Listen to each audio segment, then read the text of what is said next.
Dressed man in wrestling right here. Dusty Rhodes, the American Dream. It ain't no doubt. It ain't no doubt. Flair, bring that old cashmere coat out here. Gee, I love. Can't help it that I'm custom made. I can't help it that I look good, smell good, can dance all night long.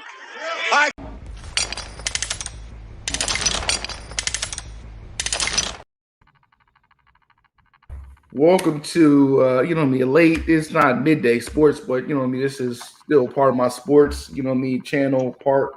I got a special guest, Cool McCain, Eagles Elite, Yes, sir. play callers. He got so many shows. He got programming. It's hard to keep count.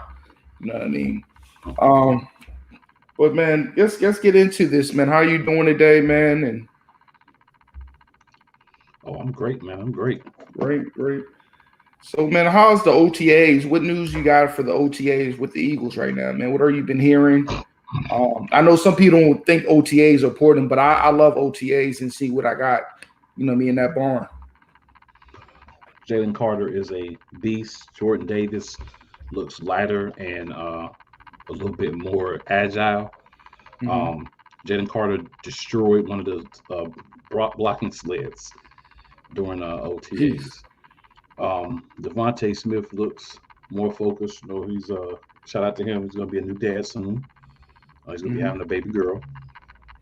A lot of the players did come out not because you require, because OTAs are optional. You don't have to show, but when you want to get to certain goals within your season, you put in the work when you can. So a lot of guys showed up to OTAs. Jalen Hurts was there leading the offense. All of our starters on defense. Big money bag came to OTAs? Bro, we're not like other teams. God, you don't get your money and sit at home. You get your money and you come put in there work with everybody. Because how can you build an offense? How can you get a better rapport with your receivers? And we're about to have new receivers. Olamide Zaccheaus is one of them. I think it's going to play a big role. You got to get that bond built. And how you going to build that? You got to show up. So what is Swift doing, man? Did Swift come to the OTAs and get some work in with the new offense, or Swift? He did show up as well as Penny. So we had a lot of the guys show up at least for a day. And a lot of guys, some of the guys may not have participated, but they were there to learn the terminology, see the offense in action, and things of that nature. And like I said, I don't say this to brag, but seriously, we're not like other teams. We show up because we're trying to get to a goal. When you're talking about the Eagles 3 or 4 years ago, maybe you got cats that's not showing up. They'd rather be out hunting, and doing other stuff instead of showing up to play quarterback with your offense. But we don't have that situation. We follow the leaders, and our leaders show up. And Nakobe Dean did get burnt by Devontae Smith and Zaccheaus, but those are two of the fastest guys in the NFL. So not a huge surprise. Watkins got him one time as well, but he's playing actually overall really well. He's not really at this point a linebacker that you're going to have drop it into coverage, which would made it funny that he did get burnt. And he does have a green dot on his helmet for those who know what that means. Okay. So what is Nolan Smith doing? Nolan Smith is looking really like a number one pick, or what he's been working hard, or how's that going with him? So Nolan was picked at the end of the first round, but he's really going to learn at the feet of Hassan Reddick this season. We may see some action from Smith, but he's trending to be Hassan Reddick's number one backup. So when you see Hassan Reddick come off the field, you're going to see Nolan Smith go onto the field. Okay. So he's doing exactly what he needs to do in that position. Like I said, Jalen Carter, manimal, right? All these guys that we have, they have that connection from Georgia. They're playing well together on the defensive side of the ball, obviously, because they know each other when they're out there together. So it's been a good experience so far. You've seen the vets getting the rookies or the young guys, talking to them, explaining things to them, telling them what to do. I've seen a lot of Marcus Mariota hanging around Jalen Hurts, them talking. I think that was right there. I think that was right there is a great move, a great pickup. Oh, huge pickup. I think that was like the pickup. Like, man, Like at the end of the season, you know what I mean? If you're up a couple games, let him get some, you know what I mean, some tread, you know what I mean? And don't risk the hits. And you know what I mean? Because we seen a drop off last year with y'all against the Saints regarding Minshew. Like we seen the drop off and it was bad, man. I told my, you know what I mean, my wife is an Eagles fan. Okay. So she's an Eagles like her already. fan. Like her. You know what I mean? So I seen, you know what I mean? I'll be watching, you know what I mean? When it's her, she got the TV, I sit down and watch with her when she watch me watch my little Patriots. But so I seen that drop off. It was a hell of a drop off. You know what I mean? It was night and day. So I think that was a great pickup. A great pickup. Well, that was a bad backup for Jalen Hurts. Mm-hmm. It wasn't a bad backup. It was a bad backup for Jalen Hurts. If you're going to have a quarterback like Jalen Hurts, and I said this all last season, and hopefully you put your wife on to the Eagles Elite podcast so she can see some great Eagles content since she is an Eagles fan. Yeah. But I think you have to get the same type of quarterback to be your backup. Mm-hmm. If you have a guy that's like a Minshew that is your starter, that he can move around, but he's not really a runner. Mm-hmm. He's not a true dual threat quarterback. Then Minshew would be a great backup for him. He wasn't a great backup for Hurts because you had to completely change the system, the way the ball's thrown, the timing, everything had to be different because Minshew's a completely different quarterback. I think this year we have a guy as a backup who has the same style. Mariota's not 100% Hurts, but he's in the same style. He's in the same ilk of quarterback, so you don't have to make changes when you bring him in. Yeah, I think that was, like I said, again, I think that was a great pickup for y'all, man. So I love that pickup of Ringo, man. I think that's an underrated pickup too, man. I think he's a good solid corner. And I think I wouldn't be surprised he gets some playing time with you, man, because he got that, you know what I mean, them Georgia corners, man. They got some dog in them. Well, I mean, he's a big corner, right? He's like 6'1", 6'2". Yeah. He's speed. The only thing about him that he needs to work on is loosening his hips. Mm-hmm. He's a little stiff on the hips when he's turning, but he has great ball skills. So, like I said, man, Ringo is in the best situation that you can be in. He's with guys he knows. He's on a team that has several other corners, and you get to learn from the combination of Darius Slay and James Bradbury.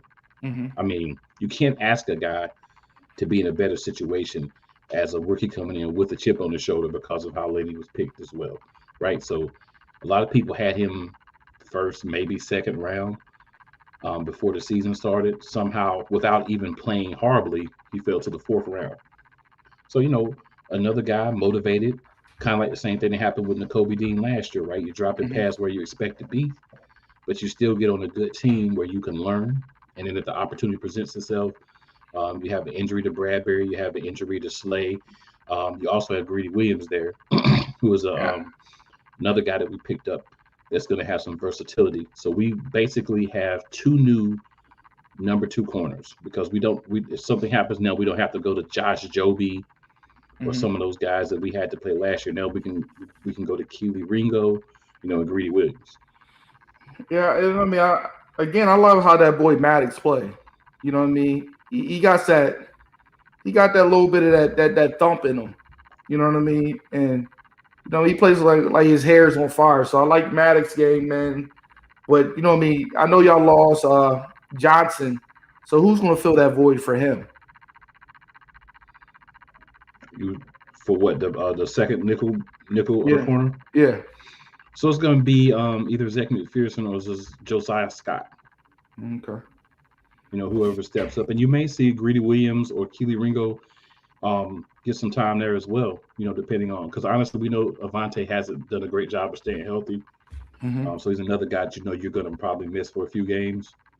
Mm-hmm. But hey, that's kind of part of basketball. I mean, NBA Finals in my mind. That's part of football, right? It happens. Next man up. So with Dallas Goedert, who you see going to be the second tight end this year with him paired up? So we're going to probably be looking at Jack Stahl again. Grant Calcaterra will probably get some more time. A guy that we really want to play well is Tyree Jackson, but injuries have been hurting him every year since he's been in the league.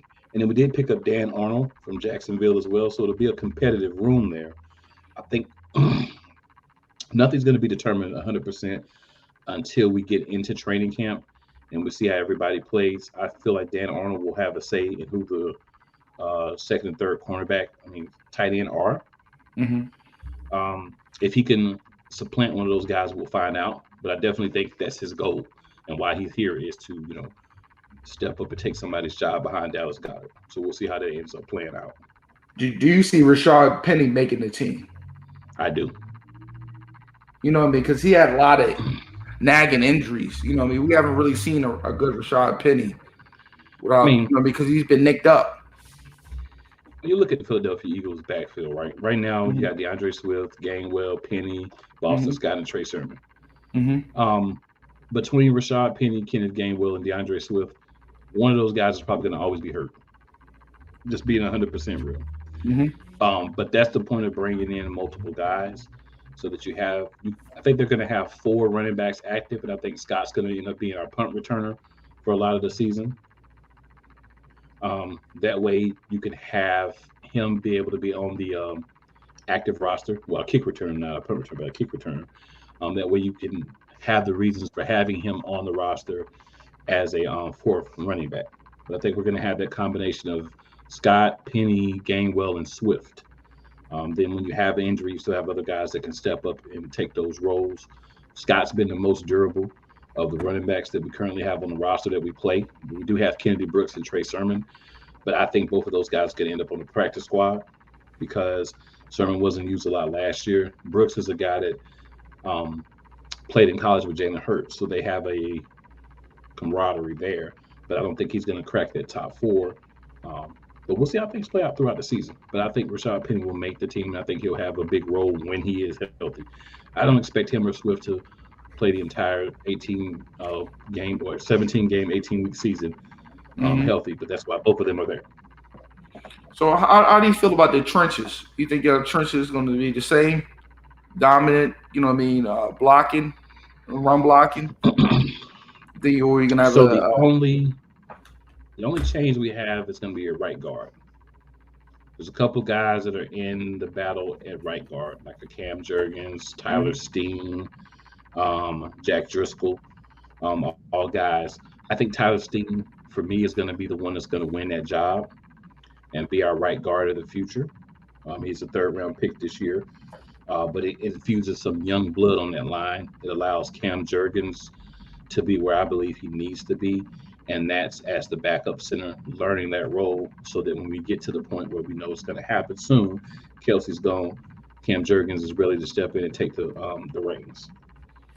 You think Lane going to be ready for this? Yeah, Lane's cleared. He's ready to play. Lane's cleared. Yeah, he's ready to play. So who is his replacement? I know he's up there in age. You know what I mean? 33, been nicked up. So who do you think will be his replacement in the future? We would need to draft that player. You think you need to draft that player? He's not on the team. I mean, there's guys that's on the team. There's a guy we got in Chim Okafor. Possibility. We have Jack Driscoll showing as his backup now. I think he's more of a versatile guy that can play either tackle or guard, especially either on the right side. He can switch to the left, but he's good at both on the right. I think that's going to be a guy that we're going to look at and say, all right,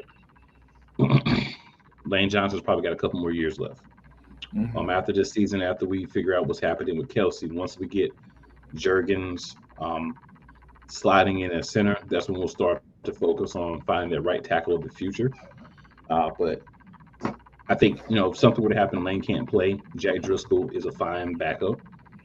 He would be a guy that may be a stopgap starter, but I think at some point you want to draft your trenches, because if you could draft your guys in the trenches and build them up throughout your organization, we have one of the best offensive line coaches in the history of football. So giving him a fresh guy, a rookie that hasn't been swayed by techniques and things he may have been taught by other NFL teams, have him come in and develop and grow with part of this organization. That's what we've been doing. I think that's what we're going to continue to do. And again, man, them holes last year, I think me and you could got at least 3 yards and fell down. I'd have got 4 and dived. You know what I'm saying? Like, Big holes. you know what I mean? It was so massive. It was looking like the hog. No disrespect, how big them holes were, man. I don't care what running back it was, man. And I feel like, sorry to say this, but I think Sanders gonna miss home next season. Oh yeah, Carolina's not going to be the same. That's the other thing too, right? You think about Rashard Penny and DeAndre Swift with Gainwell and Boston Scott and them big old holes. Mm-hmm. Them boys ain't gonna get hit like they were before. Nah, and I think that's gonna be a problem. That's gonna be a problem for, teams coming up. Them how y'all can run the ball. You think the terminology is gonna be the same offensively, or you think it's gonna be a little twist in it? I definitely hope there's a twist. I know he's the former quarterback coach and just promoted to the OC job, but I want him to put his own twist on things, his own terminology, because you have guys that left, right, from the defensive side of the ball. We play those teams this year, right? Mm-hmm. So, and then just throughout the league, you always want to kind of, when you have a new head guy come in, new coordinator, you want them to kind of bring their own twist, their own terminology, Mm-hmm. their own wrinkles into the office, because you don't want it to be the same. There's film now on Steichen's offense for 2 years, so you don't want to just keep the same thing for the most part and just add a few things. Bring your own twist. Do things the way you want to do. You're going to keep the job or lose the job based on what you do, not based on what your predecessor did. So give us what you want it to be. How would you want to see the offense? Would you like to run the ball 20 to 30 times, or how would you want it ideally? If you was the OC, Cool McCain was the OC, how would you mix it up? So I would look at the defense that we're playing. I would attack the defense at their weakness. So, for instance, we're playing a team like San Francisco, who we played this year. Mm-hmm. San Francisco previously has been susceptible to the pass. You can run on them at times, but they're very susceptible to the pass, especially in your slot. Mm-hmm. With a receiving tandem like A.J. Brown and Devontae Smith, whoever that third wide receiver is, you're going to get opportunities. If you can't take advantage of them, you don't need to be here, but you're going to get opportunities. So who do you think is going to be the third receiver this year? Going to be playing that slot? I think it's Zacchaeus. I think it's Zacchaeus' job to lose. He looked really good when he had to step up and be a number 2 in Atlanta due to injuries last year. So I think that he's a guy that can come in and give us what we need from the third. He's not a guy that's going to be anywhere near 1,000 yards, but he can get 600, 700, 800 yards if he plays the game the right way, makes the right plays, is smart, and doesn't fumble away games like Quez Watkins did. And now, Quez still has the opportunity too. It's just going to be dependent upon growth. Okay, like that's because there's going to be plenty of opportunities. There's going to be plenty of opportunities in that slot to get some underneath routes. And I see you got a former Patriot on the Eagles too. You love getting former Patriots. Dalton King, you think he's gonna make the team? It would be a long shot. I think so too. I think he's a camp body. Honestly, I don't see King, because for King to make the tight ends, he'd have to outperform Brady Russell too, who we also brought in. And then you think about, like I said, Tyree Jackson and Dan Arnold being brought in, as well as the 3 guys that played last year in Goddard, Stoll, and Calcaterra. It's going to be very difficult to find yourself a spot on this team. So, man, what is your? I know it's your ultimate goal to go back to the Super Bowl and get your revenge. What is your ideal goal? You know what I mean? You think it's going to be the same amount of wins, or you think it's going to be a little bit better this year? So the schedule that we have for this year is going to be harder, right? There's no doubt about it. It's going to be much harder, right? We play the Patriots, the Vikings, the Buccaneers, Commanders, Rams, Jets, Dolphins, Commanders, Cowboys, Chiefs, Bills, 49ers, Cowboys again, Seahawks, Giants, Cardinals, and then Giants again. So you got games in here against a lot of teams that are expected to do really well. Chiefs, right? Expected to be a Super Bowl contender again. The Bills, the 49ers. And those three games are back to back to back. So we play the Chiefs in Kansas City, the Bills in Philly, then the 49ers in Philly, then the Cowboys in Philly on December 10th. So you got a 4-game stretch of all teams that were in the playoffs last year, and you expect to have that, as well as the Seahawks, who we play the next week in Seattle. So it's a tough 5-game stretch there. The Dolphins are going to be a difficult game. The Jets are going to be a much more difficult game now. So there's a lot of losable games there. I think that we're probably going to lose 4 to 5 games all season. So we're going to beat some of those teams. But I like the fact that we have a more difficult schedule. Mm-hmm. If we can have 11 to 12 wins, I will be good. That's number 1 seed again in the NFC, I believe. Mm-hmm. And I believe that can win the division as well. So I think Dallas will be on our heels. They performed great in the regular season, no doubt about it. It's just the playoffs, but they ain't started to unravel for them. But we're talking about the regular season right now, not the playoffs yet. Mm-hmm. So I think 5 losses is what I project. So I'm thinking 12-5, maybe 11-6 if we, don't stay focused in all the games we're supposed to win. But I think 12-5 would be a good strong total for us. I could see 11-6 as well. A swing game in the division could be that difference. Yeah, I don't disagree with you, man, because it's a lot of, especially your dimensions, there's a lot of unanswered questions. With with the Commanders getting a new OC, with a rookie, pretty much a rookie quarterback, because he really didn't get too much tread last year. Not much at all. You know what I mean? So you're dealing with that. You're dealing with the Giants. The Giants picked some good pieces up at the receiver, but it's still some uncertainty there. Are they going to be able to hang? Because that game, I remember watching that game against the Cowboys, and y'all just had a field day with them. It looked like, it looked like a JV team versus even the game that they won when we didn't have Jalen Hurts. Mm-hmm. We moved the ball with no problem. It's just that we had a couple of times where Minshew just didn't get the job done. Mm-hmm. But defensively, we hung with them. That wasn't a problem. They just were able to score a couple of times and we didn't. That's the only reason why we lost that game. We have Hurts in that game. I believe we win that game too. But them Cowgirls. I have no faith in Dak Prescott. It's like, I hate to talk about my own people like that, but we already know what he is, man. It's just. Well, I have a lot of faith in Dak Prescott to look really good in the regular season and to blow it in the playoffs like he's been doing. Until he proves me wrong, that's what I believe about him.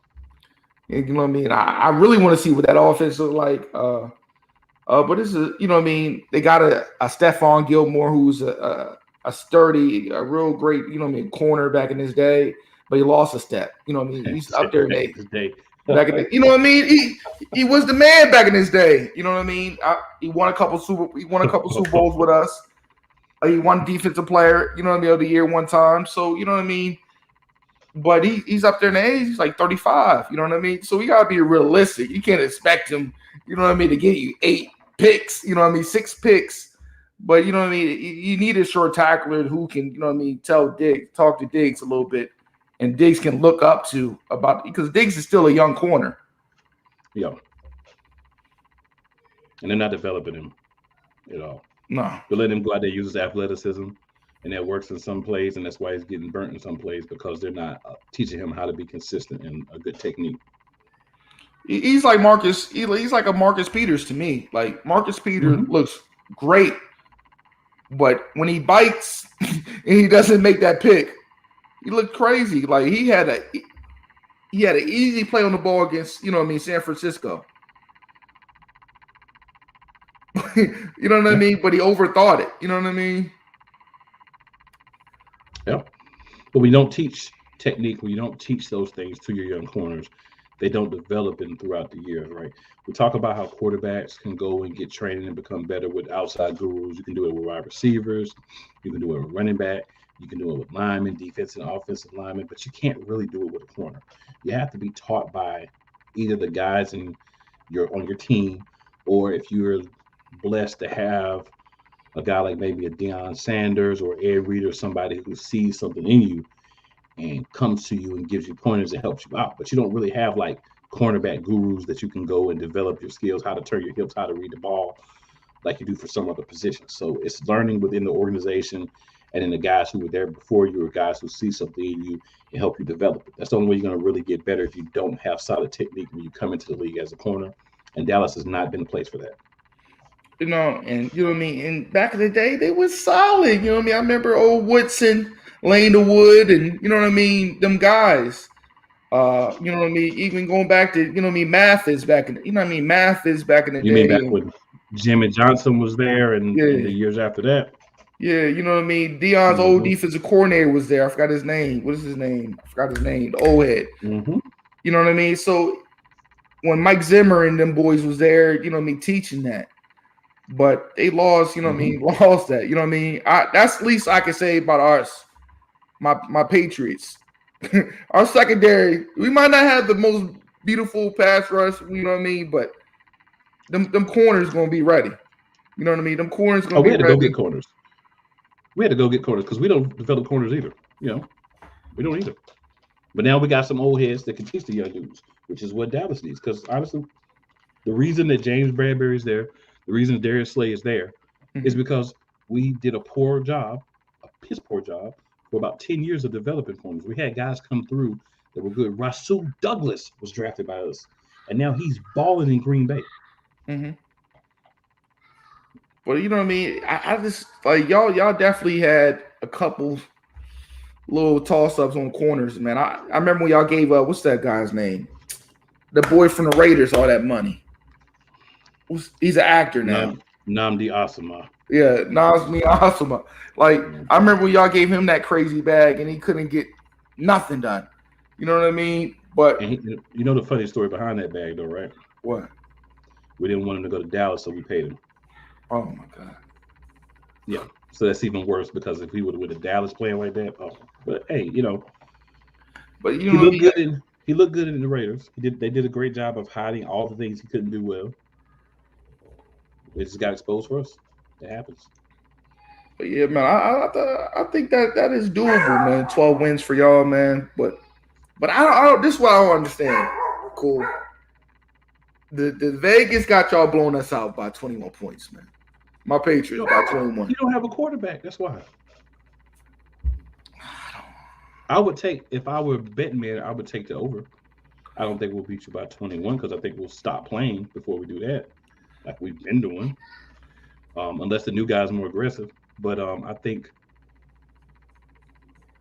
you make the lines, you got to realize first, you haven't went through OTAs or training camp. You know, you can make some changes, but the fact that y'all don't have a quarterback, that's a big part of that 21 points. I understand that, man. I think, like, a lot of people think I'm crazy, though, man. Call me crazy, but I think Bill O'Brien gonna get us right, man. I think he's gonna make sure he gets that ball out quicker, man. Even look when we had Josh McDaniels there with Mac Jones, when he had an offensive coordinator. He might not have the best passing stats, but we was running the ball better. And I think by us using that fullback this year is going to help us a lot. You know what I mean? We won a lot. We won a lot of Super Bowls when using that fullback. We won a lot of Super Bowls. I'm just saying. Riddle me this. Last play of the game. 10 seconds or so left.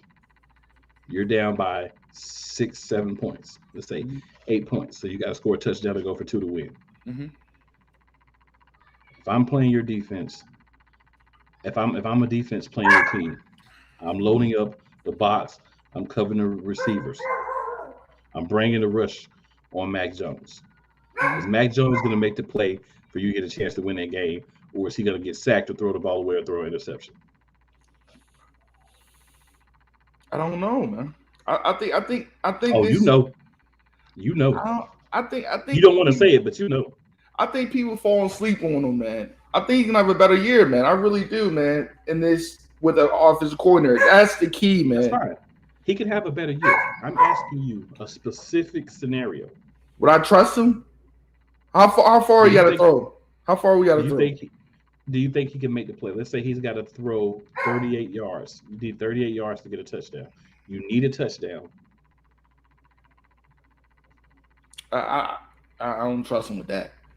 That's what If I'm saying. if we at the 20 or something like that, Right. If he can make a quicker throw, yeah. right, and get the ball, maybe.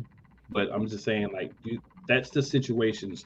While against my defense, Vegas has you losing by that many points. That's going to change between now and the start of the season. It's going to go down.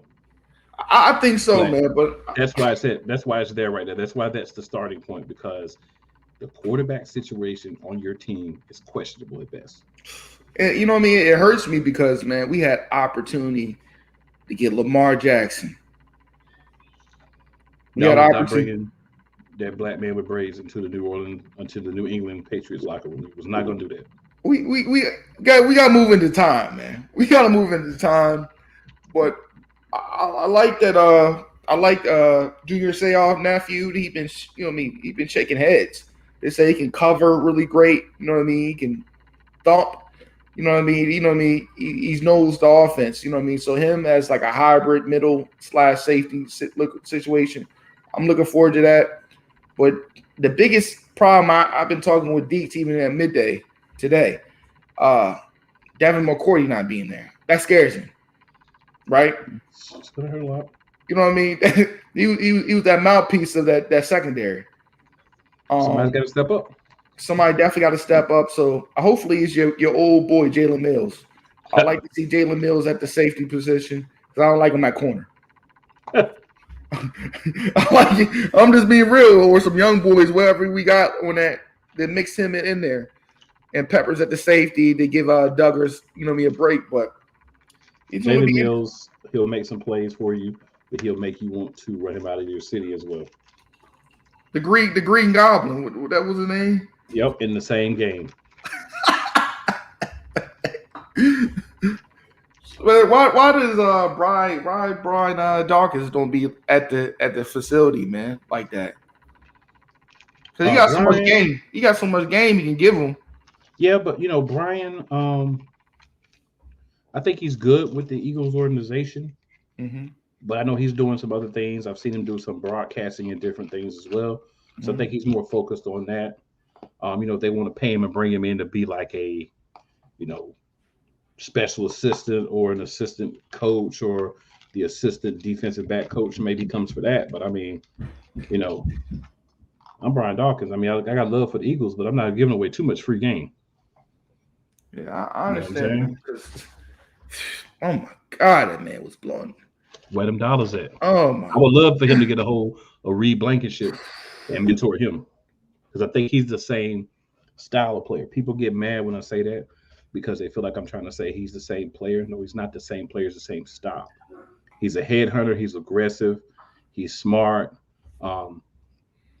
He knows how to bait you. He knows how to do all these things from a young age because Blankenship was an undrafted guy last year, and he's already submitted himself as one of our starting safeties next year. You know what I mean? That's why I really feel like organizations don't use their legends properly. You know what I mean? Like, you know what I mean? Like the mentor the players. I think they should do that for like camps and stuff. Like give them a little bit of bag. You know what I mean? But so you just said the magic word. A little bag. You know what I mean? You don't give gotta him a little bag. Give him a little bag, then things will change. Give him a little bag. You know what I mean? Because you know what I mean. At the end of the day, I feel like even a diva like T.O. could give a receiver some game. You know what I mean? T.O. Countless players could give. You know what I mean? Yeah. But T.O. he just did so much as a player that I think you don't even really want him in your locker room. Yeah, I feel you on that. But you know, it's other players. Like I know we can't break Willie McGinnis right now. to New England because he's a ghoul, right? He's on mob ties right now. So you know what I mean. And Michael Irvin can't go to Dallas right now. You know what I mean? Like a Richard Seymour for us. You know what I mean? Richard Seymour had great power rush moves. He could teach somebody. Vince Williford, you know what I mean? He's always kept himself clean. I think one of our best defensive tackles, nose tackles we ever had. But stuff like that, man. Ben Wallace, he was a professional. You know what I mean? Players that had good high characters can always, like, I seen Tom Brady, like, before we get out of here. He sat down with all the rookie quarterbacks. He said, man, y'all got the money right now. But if you don't put nothing into it, Will Levis, Richardson, and C.J. Stroud, Bryce Young, I'm gonna be out the league. I made it to 20 plus years. You know what I mean? I made it 20 plus years because I know how to work. Y'all gotta put that work in. So you know what I mean? I appreciate, you know what I mean, time, you know, me sitting down with them players. I feel like, you know what I mean, they need to have that. I remember when Chris Carter was doing the rookie summits and talking to him, you know, he telling his story. Because, you know, we got Ja Morant's running around in the NBA. So we need to keep these players, you know, focused on and don't mess up your blessing. It take you too long to get to the league. You know what I mean? Memphis doesn't have those guys. Yeah. Who are the OGs for Memphis? Oh, you can't bring Zebo. Yeah, exactly. I mean, you think about Memphis, you think about Zebo, Tony Robinson, Rudy Gay, Marcus Gasol. Yeah. Like, you don't think about guys that really can help with this situation with Ja within the organization. And there's guys in the brotherhood of the NBA that can help him. Mm-hmm. They need to get a hold to him and help him get his mind right. But again, Cool McCain, I appreciate you coming on, man. Let the people know what you got coming up, man. So, several different things, man. I'm actually going to be producing a new show. It's called Off the Post. It's a worldwide football show called Off the Post with EK and Eli. Okay. That's going to be on Monday nights at 6 p.m. We're doing a dry run today for that. Getting everything set up for that, but definitely be on the lookout for that. You'll be able to find that information for that and the list once the show gets going right on Eagles Elite podcast page. And that's youtube.com/@Eagles Elite Podcast. Also, playcallersportstalk.com/live. Eagles Elite is going to be 8:30 p.m. It is normally Wednesday night, but because of the finals, we're going to do tomorrow night this week. So tomorrow night, Eagles Elite, 8:30 p.m. EST, same place, just a different day, same time. Play Callers Sports Talk is on Fridays. That's at 7:30 p.m. Eastern Daylight Time as well. I also do another podcast called Top of the Key at 9 p.m. Eastern Time, also on Fridays. On tomorrow night, after I do the Eagles Elite show, we're going to be doing our wrestling show, which is called A Line in the Sand. That's part of the Sports Empire Network. You can search that on Google and find that. I mean, not on Google, on YouTube and find that channel as well. But yeah, some of the things going on. Ryan's going to be doing a project with me for the upcoming season called NFL Matchup Madness. Of course, he's going to be covering his Patriots. But yeah, so lots of projects in the works, man. Lots of things in the works. But yeah, I'm kind of getting to that time where I want to help some of my other people that have things they want to do, get on and kind of do their thing a little bit. And I'm stepping back a little bit from in front of the camera. But I'm still going to be here because I got a lot to say, but not as much. And you know what I mean? Don't do what I did. Don't get blackballed. You know what I mean? I'm on my 200 video. Don't get blackballed. But again, I appreciate you coming on, man. I'm about to get ready for my other show. Also, this Wednesday, I got Miss Jennifer. We're going to talk about some Carolina Panthers and their OTAs, and let me know how Bryce Young is doing in OTAs, and you know what I mean, how that situation going. So we're going on this network, and you know what I mean. Also, we got some situation going on. We got a 3-parter with Adventures with Eric G. So we got some shows on the network. So any content creator want to, you know, get put on, you know what I mean, on the uncensored side, I'll let you talk how you want to talk, and you know what I mean, because you know what I mean, That's my network. We say what we want to say, and you mean what we say. But again, Cool McCain, I appreciate you coming on. And you know what I mean, I'm gonna be in your chat soon. You know what I mean? On your link. Oh yeah, you'll be trolling tomorrow. I'll be trolling tomorrow, and Miss Steve is gonna look at me. So you know what I mean? I'll be there, man. So man, I appreciate. Oh yeah, and tell the smart person to your home, the Eagles fan, of course. Yeah, and my son. And my son is an Eagle fan too. It's disgusting. It's disgusting. It's disgusting. Let them know to watch. Make sure your wife get her sub in so that way she ain't got to sit there and look over your shoulder when you trolling. She can just be on her own. We already bet on the game. We already bet on the game in the house. Well, whatever you bet, just know that you're going to be paying your part. whatever it is, just know that they're going to be getting whatever it is that you did. You know what I'm saying? And you know. You heard it here first. When it happens, just like, man, cool, didn't tell me. Oh, man. But all right, man, we out of here, man. I appreciate you again, man. You have a good night. And I'm about to hit the credits. And we out of here. Y'all have a good night. And we out.